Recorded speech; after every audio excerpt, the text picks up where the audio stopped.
Everyone. आज हम CA final audit का पेपर पैटर्न समझने की कोशिश करेंगे। मेरी आपसे एक रिक्वेस्ट है इसके पहले कि आप प्लीज़ इन सब चीज़ों में बहुत ज़्यादा अपना टाइम मत दीजिए। मल्टीपल वीडियोस इस पे है। वैसे मेरा ये एम नहीं था कि मैं भी इस पे वीडियो बनाऊं, लेकिन मुझे ऐसा लगा कि एनालिसिस काफ़ी अच्छा है और मैंने बहुत लोगों के सॉरी वीडियोस भी रेफ़र किए हुए हैं। तो आप ये मान सकते हैं कि एक तरीके से ये उन सभी वीडियो का क्रक्स है। मुझे नहीं लगता है इस वीडियो के बाद आपको और कोई वीडियो रेफ़र करने की ज़रूरत रहेगी।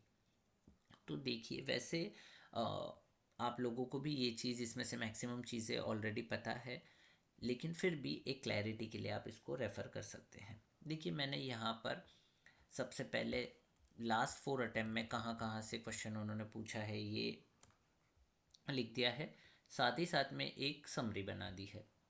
समरी में मैंने यहाँ पे लिखा है 100%, मतलब कि इन टॉपिक से उन्होंने हर बार क्वेश्चन पूछा है।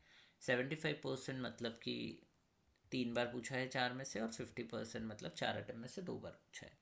यहाँ पे मैंने साथ ही साथ में MCQs भी लिख दिए हैं। और यहाँ पे टॉपिक मतलब कि अपने एक्सपेक्टेड टॉपिक क्या हो सकते हैं Jan 26 के लिए। ठीक है, तो देखिए, पहला क्वेश्चन में ज़्यादा करके वैसे ऑडिट में ऐसा कोई पैटर्न नहीं है कि पहले क्वेश्चन में यही आएगा, दूसरे में यही आएगा। जैसा एफआर में बहुत इजीली हो जाता है कि फर्स्ट क्वेश्चन में बिजनेस कॉम्बिनेशन और कंसोलिडेशन ही आएगा, फिर सेकंड में पहले पार्ट में हमेशा फाइनेंशियल इंस्ट्रूमेंट ही होता है। ऐसे बहुत सारी चीज़ें एफआर में बिल्कुल ऑर्गेनाइज्ड वे में चलती है, लेकिन ऑडिट में ऐसा कुछ भी नहीं है। ऑडिट में सिंपल शॉर्ट अपन अगर बात करें तो SQC 1 एंड SA 220 जो रहता है वो बहुत ज़्यादा इम्पॉर्टेंट टॉपिक रहता है हमेशा।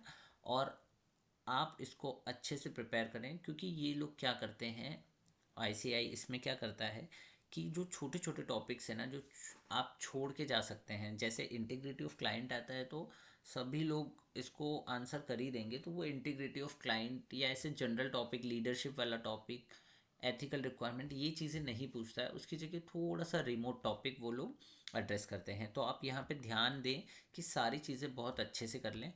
मुझे वैसे पर्सनली लगता है कि इंटीग्रिटी ऑफ क्लाइंट या फिर इंडिपेंडेंस जो 220 में है वो ये एड्रेस कर सकते हैं, क्योंकि जो 6 टॉपिक है उसमें से 4, 5 और 6 टॉपिक में से ये लोग पूछ चुके हैं। In fact topic number 2 ethical requirement भी जो है उसमें भी ये लोग एक बार फेमिलियरिटी थ्रेट वाला, लिस्टेड एंटिटी वाला पॉइंट ये एड्रेस कर चुके हैं। तो अभी एक्सेप्टेंस और कंटिन्यूएंस और साथ ही साथ में अपना लीडरशिप रिस्पॉन्सिबिलिटी वाला पॉइंट रहा हुआ है, तो इसलिए इनके चांसेस थोड़े से ज़्यादा हो जाते हैं। ठीक है, फिर हम आते हैं प्रोफेशनल एथिक्स एंड नो क्लार पर। तो प्रोफेशनल एथिक्स का वेटेज यहाँ पर पहले से थोड़ा कम हो गया है। पहले आप देखेंगे तो 4 क्वेश्चंस वो लोग पूछते थे, अभी वो लोग 3 क्वेश्चन पर आ गए हैं, क्योंकि उनको ज़्यादा टॉपिक्स एड्रेस करना है। हो सकता है वैसे वापस से 4 क्वेश्चन भी आ जाएं। इसमें से आप ऑब्जर्व करेंगे तो हर बार कम से कम 2 क्वेश्चन तो शेड्यूल से आते ही आते हैं। ठीक है, तो 2 क्वेश्चन शेड्यूल से आते हैं, प्लस एक क्वेश्चन काउंसिल जनरल गाइडलाइन या फिर सेक्शन से कोई क्वेश्चन आपको देखने को मिल सकता है, जैसे कि अपना आगे वाले जो सेक्शंस होते हैं, या अपना ब्रांच वाला जो रहता है, वो सारी चीज़ें यहाँ पे वो पूछ सकते हैं। फिर आप देखेंगे तो कारो भी रिपोर्टिंग में, कारो भी वो हर अटेम्प्ट में पूछ रहे हैं। ठीक है, अब कारो में क्या होता है, आपको बहुत ज़्यादा क्लॉज याद करने पे ध्यान नहीं देना है। क्लॉज के अंदर कंटेंट क्या बोल रहा है आपको वो ज़्यादा अच्छे से पता होना चाहिए, क्योंकि आप क्लॉज करेक्ट लिख भी देंगे ना तो वो आपको मार्क्स क्लॉज के नहीं दे रहे हैं। इंस्टेड आप ठीक है क्लॉज याद कीजिए और लिखिए, लेकिन आप क्लॉज के अंदर का कंटेंट बहुत अच्छे से लिखिए। मैंने September 25 में बहुत ज़्यादा सर्टिफाइड कॉपीज़ देखी हैं, उसमें कारों में बच्चों को 1 मार्क, मैक्सिमम बच्चों को 1 मार्क मिला हुआ है, और बहुत अच्छा भी 2-3, बस 5 में से। जबकि आप छोटा सा टॉपिक है, पूरे 5 स्कोर करने का टारगेट कर सकते हैं। तो थोड़ा सा कारों के अंदर का जो कंटेंट है उस पर ज़्यादा ध्यान दीजिए। ठीक है, फिर अपन आ जाते हैं नेक्स्ट टॉपिक, डिजिटल ऑडिट। अब डिजिटल ऑडिट पे सबका अलग अलग ओपिनियन होता है। मुझे ऐसा लगता है पर्सनली कि डिजिटल ऑडिट भी आप बिल्कुल छोड़ के प्लीज़ ना जाएं। वैसे मेरा डिजिटल ऑडिट काफ़ी अच्छा था, तो मुझे ऐसा लगता है कि डिजिटल ऑडिट कर लेना चाहिए। अगर आपने बिल्कुल किया ही नहीं है तो फिर आप वो नहीं कर पाएंगे, उसको छोड़ दीजिए। वरना जो ऐसे टॉपिक्स है जो अभी तक जिसमें से एक भी बार नहीं पूछा है, आप उन टॉपिक को पहले अच्छे से प्रिपेयर कर लीजिए। ठीक है, फिर अपन आ जाते हैं ईएसजी पर। तो ईएसजी भी इनका फेवरेट टॉपिक है और उसका अलग से वेटेज भी दिया हुआ है इंस्टीट्यूट के मॉड्यूल में भी। ईएसजी बहुत ही छोटा और एक अच्छा सा टॉपिक है। उसमें बस आप फोकस कीजिए कि 2-3 बार उसको अच्छे से रिवाइज कर लें, और एग्ज़ाम टाइम पे भी लास्ट डे पे आप जितने भी ये टॉपिक मैंने जो कलर्ड मार्क कर रखे हैं, आप ऐसा प्रिपेयर कीजिए कि जो एग्ज़ाम डे है उस पे ये टॉपिक्स आप दोबारा से रिवाइज कर लें, अदर देन प्रोफेशनल एथिक्स। क्योंकि professional ethics last day revise करने का कोई सेंस नहीं बनता है, वो आपका टाइम बहुत ज़्यादा कंज्यूम कर लेगा। ठीक है, फिर अपन आ जाते हैं due diligence, investigation and forensic accounting. इसमें इनका फेवरेट है इन्वेस्टिगेशन। एक बार इन्होंने फॉरेंसिक अकाउंटिंग भी पूछा है, इस बार भी हो सकता है फॉरेंसिक अकाउंटिंग या फिर ड्यू डिलिजेंस में से आपको क्वेश्चन देखने को मिल जाए।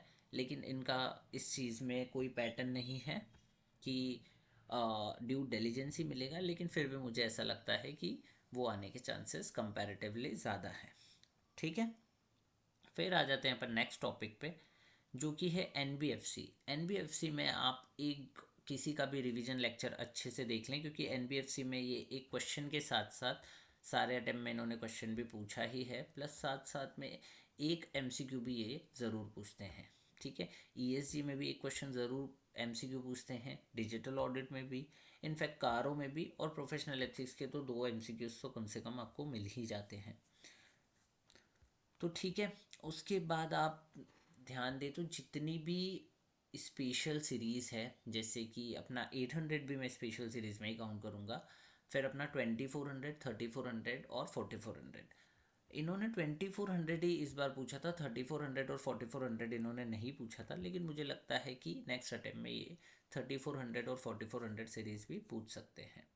तो इसलिए आप इस पे अपना अच्छा कमांड बना लें, तो इससे आपका काफ़ी हद तक पेपर कंप्लीट हो जाएगा।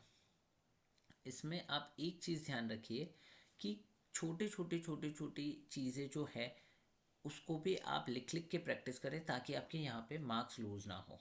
क्योंकि क्या होता है, आपको लगता है कि मेरे को ये आता है, लेकिन आप रैंडमली जब कोई भी टॉपिक रिकलेक्ट करने की ज़रूरत मतलब रिकलेक्ट करने की कोशिश करेंगे, तो फिर आपको वो उतना अच्छे से रिकलेक्ट नहीं होगा कि आप उसमें फुल मार्क्स स्कोर कर पाए। इसलिए इसको बार बार प्रैक्टिस कीजिए आप। फिर अपना आ जाता है ऐसे 700। ऐसे 700 तो आपको बहुत ही अच्छे से प्रिपेयर करने की ज़रूरत होती है, क्योंकि इस पे इन्होंने 2 एमसीक्यूज़ भी पूछ लिए थे, प्लस कुछ ना कोई पैराग्राफ वो लोग पूछ लेते हैं फ्रेमिंग करने के लिए। ठीक है, तो अगर आपको ये अच्छे से आता है तो ठीक है, अगर आपका इस पे बहुत अच्छा कमांड नहीं है तो आप प्लीज़ किसी का लेक्चर रेफ़र कर लें और इस पे भी अच्छा कमांड बना लें। इसके बाद आ जाता है बैंक। बैंक तो देखिए, बैंक करना बहुत ही मुश्किल है, लेकिन फिर भी एक बार किसी का भी लेक्चर सुन ले तो थोड़ा सा आपको अंडरस्टैंडिंग बेसिक उसकी होना चाहिए, ताकि आप एमसीक्यू अच्छे से एड्रेस कर लें। फिर अपन आ जाते हैं 800 सीरीज़ पर। 800 सीरीज़ का भी देखिए, उन्होंने 4 में से 3 अटेम्प्ट में क्वेश्चन पूछे हैं। तो आप 800 सीरीज़ को भी, बहुत ही छोटी सी सीरीज़ है, आप इसको अच्छे से प्रिपेयर करके जा सकते हैं, और ये भी ऐसा एक एरिया हो सकता है जहाँ पे आप फुल मार्क्स स्कोर कर सकते हैं। उसके बाद 4400, 3400 का ऑलरेडी हमने डिस्कस कर लिया है। अब 500 सीरीज़ और 600 सीरीज़। 500 सीरीज़ में ऐसे 560, 70 एंड 80 के चांसेस थोड़े से ज़्यादा रहते हैं, इसलिए अगर आप छोड़ के जाना चाहते हैं तो भी मैं बोलूँगा, आपको सजेस्ट करूँगा कि एटलीस्ट ये तीनों तो आप कर ही लें। ठीक है, फिर 600 सीरीज़ बहुत छोटी है, 620 इन्होंने लास्ट टू लास्ट टाइम पूछा था। 600 ऐसे इस बार अनएड्रेस रह चुका था, तो इस बार 600 और 610 के चांसेस थोड़े से ज़्यादा है। फिर अपने ये रिमेनिंग टॉपिक्स रह जाते हैं, जैसे जिसमें से पीएसयू इंस्टीट्यूट फिर भी बहुत बार पूछ लेता है, तो आप पीएसयू थोड़ा सा अगर आपको बनता है तो आप बिल्कुल अच्छे से प्रिपेयर कर लीजिए, लेकिन मेरा ये कहना है कि आप ये जो टॉपिक्स है ना, इसको आप तभी प्रिपेयर करें जब 100% वाले जो टॉपिक्स है उस पे आपकी आउटस्टैंडिंग कमान हो गई है, प्लस ये जो टॉपिक्स है वो आपके कंप्लीट हो गए हैं अच्छे से। मतलब आपको ये 3 बार अच्छे से कर लेना है, प्लस इसके क्वेश्चंस कर लेना है, तब आप यहाँ पे आएंगे। उसके सिवा आपको नीचे उतरना ही नहीं है। ये टॉपिक्स आप इतने छोड़ भी चले जाएंगे तो भी कोई दिक्कत नहीं है। 15 मार्क्स का एग्ज़ाम में पेपर नहीं भी कर पाएँ उससे बेटर है कि जितना आप करें वो बहुत अच्छे से करें। ये भी बहुत सारे लोग आपको ऐसा बोलेंगे कि नहीं, आपको 100% पेपर अटैम्प्ट करना चाहिए। 100% पेपर अटैम्प्ट करने से बेटर है कि जितना आपको पेपर आता है वो आप बहुत अच्छे से करें। ठीक है, ये जो टॉपिक्स है ये भी आपको कुछ भी छोड़ के नहीं जाना है। ये होने के बाद आप इस पे फोकस करें और प्लस जल्दी करें। ऐसा नहीं कि इसको लास्ट डे के लिए छोड़ें। लास्ट डे पे आपको ये ही रिवाइज करना है जो आपको एएफएम और ऑडिट के बीच में गैप मिलेगा, तब आप ये सारे टॉपिक्स नहीं टच करेंगे। ठीक है, वरना आपका हो सकता है कि इनमें से कुछ टॉपिक्स रह जाए। मैं ये नहीं चाहता। और अगर आपका एफआर और ऑडिट ये मतलब कि एएफएम आपका एग्जाम्ट है तो फिर आप ये चीज़ एफआर के नेक्स्ट डे पे आप ये टॉपिक्स कर सकते हैं। उसके बाद आपको ध्यान रखना है कि ये आपको लास्ट लास्ट में ही प्रिपेयर करना है। ठीक है, तो यहाँ पे अपना ऑडिट का एनालिसिस ख़त्म होता है। अब इसके बाद मैं आपसे रिक्वेस्ट करूँगा कि आप बहुत ज़्यादा एनालिसिस लोगों का देखने में ना ध्यान दें, आप अपनी पढ़ाई पे फोकस करें। Thank you.